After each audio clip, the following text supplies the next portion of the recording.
Muito bem. Com relação ao Fórum Shopping, então, o que nós precisamos ter em mente é que se trata de uma circunstância criada praticamente como um aspecto prático.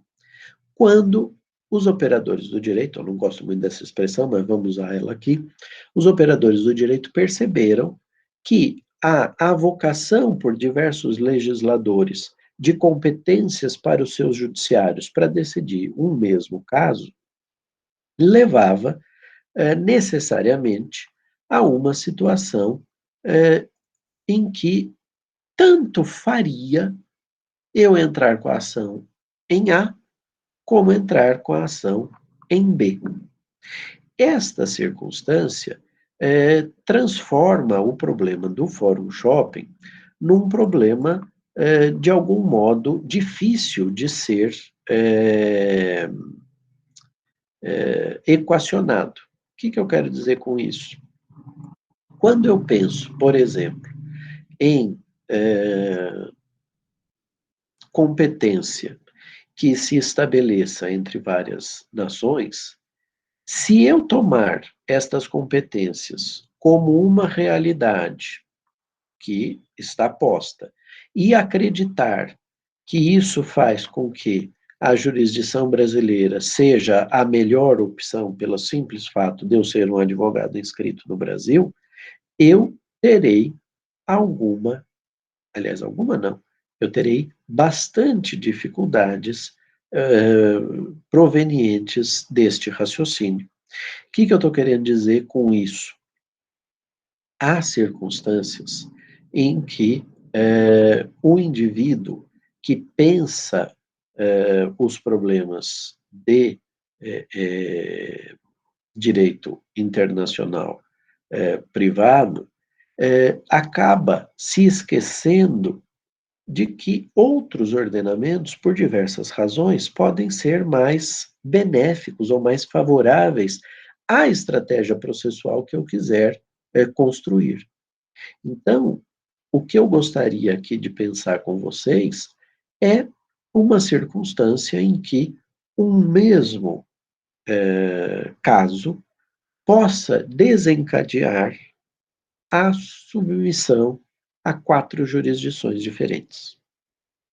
Estas 4 jurisdições, por razões, claro, eventualmente diferentes, avocam para si a competência para decidir esse caso, que vocês podem pensar no caso que vocês quiserem. Estes casos, que podem ser manejados perante essas 4 jurisdições, por razões de avocação de competência distintas, têm enquadramentos normativos diferentes nas 4 legislações. Então, vamos lá. Vamos pensar aqui. Pensem no caso que vocês quiserem, eu vou pensar num caso de reparação por danos. A e B, ou melhor, vou mudar aqui. X e Y se envolveram numa questão de responsabilidade civil. X é o meu cliente, ele chega no meu escritório e diz: olha aqui, eu sofri um dano, eu quero reparação. Quero entrar com a ação contra Y que causou o dano e está aqui o nexo de causalidade. Eu entendo como viável a propositura de uma ação, realmente o direito dele foi violado. Agora, dizer para ele, vamos então correndo entrar com a ação, pode ser uma atitude extremamente precipitada. Por quê? Sendo um caso plurilocalizado e que envolva, por hipótese, 4 jurisdições diferentes, A, B, C e D, pode acontecer de que essas jurisdições competentes determinem a incidência de leis materiais distintas. Vamos imaginar que a regra de conexão da ordenação, do ordenamento A, mande aplicar a lei de B. O ordenamento, a regra de conflitos de B manda aplicar a lei de C. E a regra de conflitos de C manda aplicar a lei de A. E em D, a sua regra de conflitos manda aplicar o seu próprio direito, direito D. Imaginemos, então, 4 leis diferentes sendo aplicadas nesses 4 ordenamentos. Só isso já me permite pressupor que os resultados alcançados ou potencialmente alcançados nas 4 ações judiciais serão distintas. Vamos imaginar que em A, na jurisdição A, o meu cliente conseguisse 100% do que ele quer. Ao aplicar a lei de B, o judiciário A reconheceria, por hipótese, danos materiais, lucros cessantes e, eventualmente, uma punição ao causador do dano, algo equivalente às punitive damages do direito anglo-saxônico, do direito da common law, né? Sobretudo do direito norte-americano. Estes 3 aspectos presentes como possíveis de serem impostos, segundo a lei de B, na legislação do estado C, aplicável na jurisdição B, não são reconhecidos. Lá só se reconhece os danos materiais e os lucros cessantes, por exemplo. E na jurisdição de C, que vai aplicar o direito de A, só se reconhece a incidência dos danos materiais.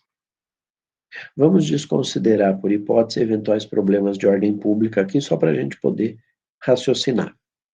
Já no ordenamento D, que aplica o seu próprio direito, vamos imaginar que a situação não é considerada ilícita.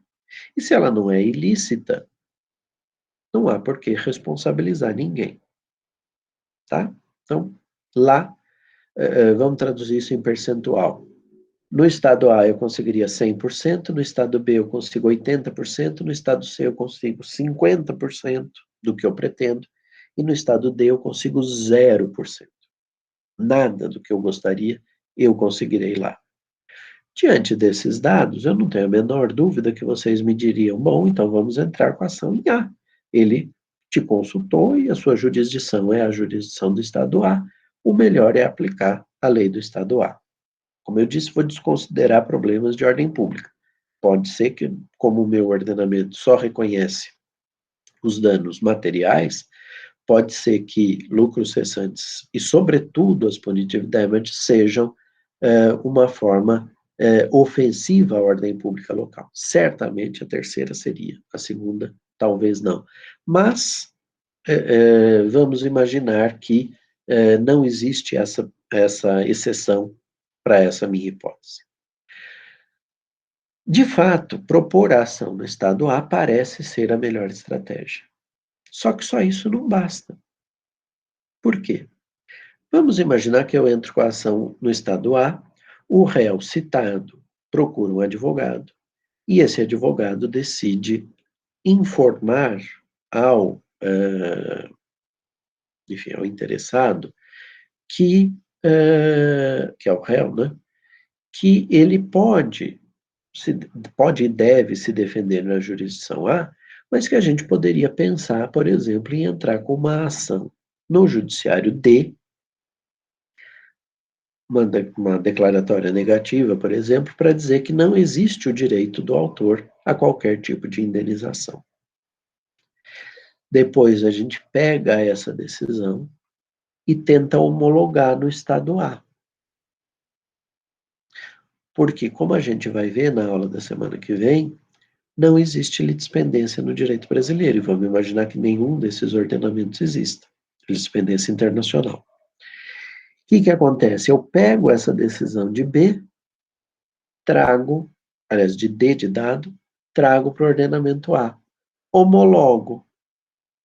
Quando o órgão de homologação reconhecer, de novo, sem violação à ordem pública, vamos abstrair dessa possibilidade, por enquanto, só para a gente pensar, se há homologação e o processo ainda está em trâmite neste país, eu posso ir lá e apresentar uma exceção de coisa julgada. Já há uma coisa julgada sobre aqueles fatos, aquela causa de pedir, aquele pedido, entre as partes, e, portanto, essa ação, por identidade, não pode prevalecer, não pode continuar. E ela teria que ser extinta. Ora, para eu entender se essa estratégia vai funcionar, a estratégia que eu estou propondo para o réu, eu preciso compreender quais são os prazos médios que o judiciário tem levado para entregar esses provimentos jurisdicionais. O Estado A, vamos, por hipótese, imaginar, é um Estado que estabelece uma forma de interferência, de interferência não, mas o Estado A tem um modelo de administração da justiça que leva 12 anos, por exemplo, para uma decisão transitar em julgado em média. No Estado D, em 1 ano e meio, uma ação como a que eu quero propor transita em julgado na pior das hipóteses. Ora, minha estratégia parece adequada, porque enquanto o processo ainda estiver andando em A, eu já obtenho a sentença em D e levo para o ordenamento jurídico do Estado A para a tomada dessa decisão, que vai, então, ser homologada lá e trancar o andamento da ação originária. Nesse sentido, se tudo isso acontecer, a forma afoita como o advogado do Estado A agiu leva a uma, no fundo, a uma ineficácia dessa estratégia. Há uma competência? Há, mas essa competência se mostrou desnecessária, né? Aliás, desnecessária não, ela se mostrou não efetiva, não adequada. De outra sorte, se eu tiver um aspecto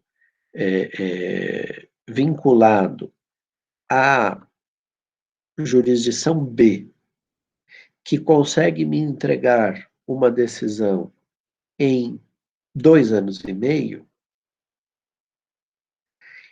e, por outro lado, demora para homologar uma decisão estrangeira outro tanto, 2 anos e meio também, eu teria uma estratégia muito mais adequada para o autor da demanda ao propor a ação em B. Ele não vai ganhar os 100%, ele não vai ganhar tudo aquilo que ele gostaria, mas ele vai ganhar 80% com chance de levar. Por quê? Se no estado D a decisão demora o mesmo tempo, a homologação vai acabar acontecendo só muito mais tarde. Então, dá tempo de eu terminar a ação de B e garantir para o meu cliente 80% daquilo que ele pretende. Parece, então, a mais adequada a propositura da ação em B. Só que eu ainda preciso saber onde é que o réu tem o seu patrimônio, para compreender que medida posterior eu vou precisar tomar para executar essa decisão se o réu não oferecer voluntariamente o pagamento da condenação, saldando a sua dívida, né? E vamos imaginar, só por hipótese, que todo o patrimônio do réu esteja no ordenamento A. Então, não adiantou, eu tive 2 anos e meio para tomar a decisão no estado B, só que eu vou precisar pegá-la e homologar no estado A. Vamos imaginar que o estado A seja muito rápido para homologar. 6 meses está homologado. Qual é o risco aqui de eu entrar com a ação em B? 2 anos e meio para tomar a decisão, mais 6 meses para homologar aqui, 3 anos. O réu vai no estado D, obtém em 1 ano e meio a decisão que reconhece a inexistência da dívida e homologa no estado A. em 2 anos, ele cria uma coisa julgada que bloqueia qualquer interferência no patrimônio daquela pessoa. Então, talvez essa estratégia de B não seja a mais adequada. Vamos imaginar que em C, no ordenamento C, onde eu vou conseguir 50%, a decisão saia em 1 ano e meio também. Talvez num modelo como esse, exagerado, como eu fiz, né, porque eu dei prazos muito baixos para as 3 jurisdições e muito alto para a jurisdição A, mas isso poderia ser mais aproximado, talvez valha a pena eu entrar com a ação em C, também posso entrar em B, porque não existe litispendência, como a gente vai ver. Entro com a ação em C, obtenho 50%, trago e homologo. Executo no patrimônio do devedor. Ainda que ele tenha entrado com a ação em D, vai ser uma corrida. Vamos ver o que é que vai dar. Mas vamos imaginar que ele tem um advogado ruim e nada disso aconteceu. Ele não entrou com a ação declaratória negativa em D. Ele só se defendeu aqui em B. Aliás, em B e em C. Dali, mais na frente, daqui a 1 ano, quando eu tiver a decisão homologada no estado C, aliás, no estado, a decisão proferida, perdão, no estado B, eu posso pedir uma homologação parcial, dizendo, olha, já houve a execução de 50% dos meus prejuízos, mas agora eu quero uma execução complementar para os 30% reconhecidos na demanda no estado B, né? Porque sobre esse aspecto adicional, lucros cessantes, não houve manifestação judicial no estado C.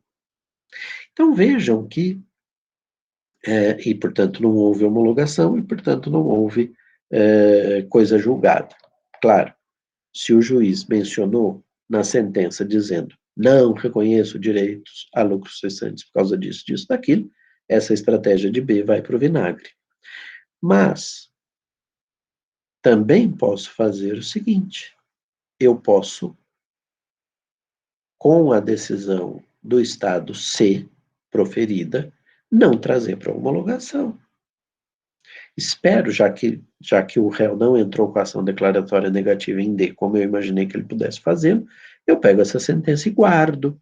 Depois sai a sentença do estado B, e por hipótese ela é mais favorável que a do estado C, eu trago a do B para executar, né, para homologar para fins de execução. Então, tudo vai depender muito das estratégias que vão ser travadas, construídas pelas partes nestes processos. E isso tem uma aplicabilidade prática muito interessante.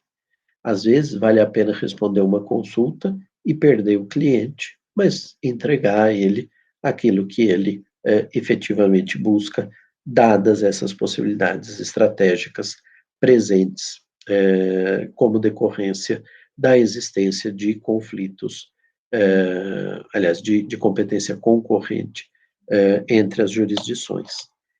Esse aspecto é um aspecto que, por alguma doutrina, traria algum aspecto de ilicitude, né? É uma atuação ilícita, abusiva do autor, essa propositura de várias ações.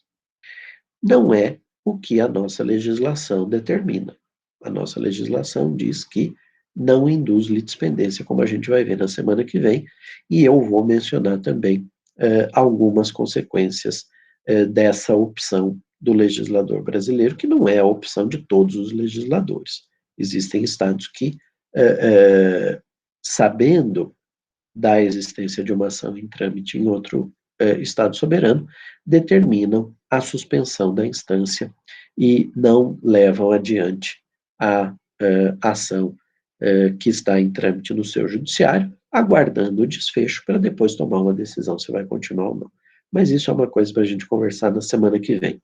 O que eu queria só mencionar é que o Fórum Shopping é um mecanismo que decorre dessa multiplicidade de posicionamentos da parte dos estados não é algo que me pareça ilícito à partida. Claro que a gente precisa analisar as circunstâncias, eventualmente pode ter um abuso por parte dos autores ou dos réus nessas ações plurilocalizadas e, portanto, é a casuística que vai nos determinar essa licitude ou essa ilicitude. Mas sobre isso, eu volto a falar um pouco na semana que vem, quando a gente for conversar sobre a litispendência.